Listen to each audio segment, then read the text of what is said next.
O presidente Lula afirmou hoje que Roberto Campos Neto, presidente do Banco Central, tem lado político e age para prejudicar o país. As críticas vêm no mesmo dia que o Copom começou a discutir a taxa básica de juros.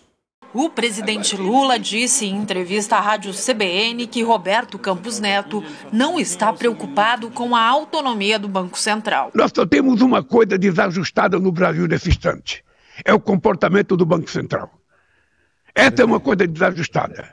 Um presidente do Banco Central que não demonstra nenhuma capacidade de autonomia, que tem lado político e que, na minha opinião, trabalha muito mais para prejudicar o país do que para ajudar o país. Há uma semana, Campos Neto foi homenageado pelo governador de São Paulo, Tarcísio de Freitas. Depois participou de um jantar na sede do governo paulista.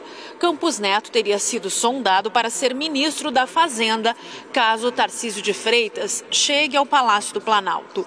Lula condenou a atitude do presidente do Banco Central. A quem que esse rapaz é submetido?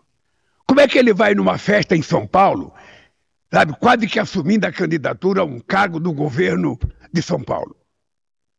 Cadê a autonomia dele? A crítica do presidente acontece no mesmo dia em que o Copom, o Comitê de Política Monetária do Banco Central, começa a discutir a taxa Selic, que é a base para os juros cobrados no país. A fala de Lula pressiona por uma nova redução da taxa, que está em 10,5%.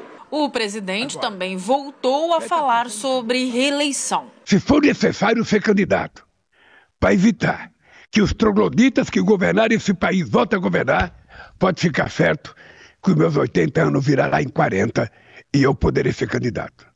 Mas não é a primeira hipótese. Lula também afirmou que quer discutir com seriedade os cortes nos gastos públicos.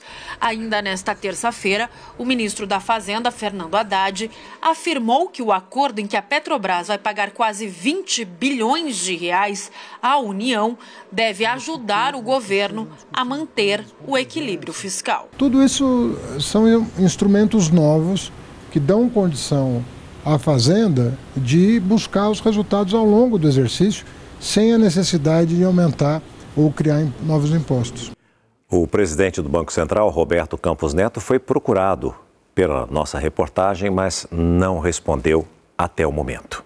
A sua fonte segura de informação cada vez mais perto de você.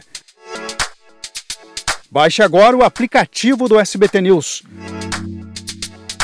Selecione o que é mais importante e receba notícias personalizadas. Tudo o que acontece no Brasil e no mundo, 24 horas por dia. A informação em tempo real, na palma da sua mão.